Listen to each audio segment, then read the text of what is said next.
د بلخ ولایت د عامې روغتیا رئیس وایي په دغه معیاري او پرمختللي دستګاه 3.5 لکه امریکایي ډالر لګښت راغلی چې له دې وروسته به په روغتون کې د اکسیجن اړتیا له منځه لاړه شي.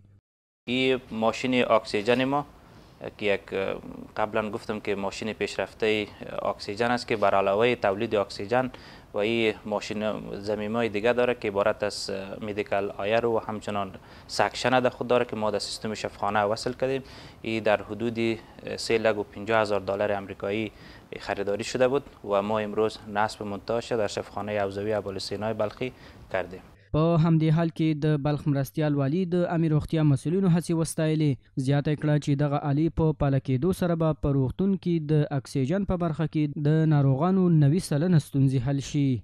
شاید یک 90% مشکلات مردم انشالله حل میشه و چون که نهایت مردم هم خوشحال است، مریضا هم خوشحال است، مسئولین امارات اسلامی هم دیگه خوشحال است که این قسم کارا که شروع شود در شفاخانه ها، خصوصا شفاخانه حوزه ولایت بلخ.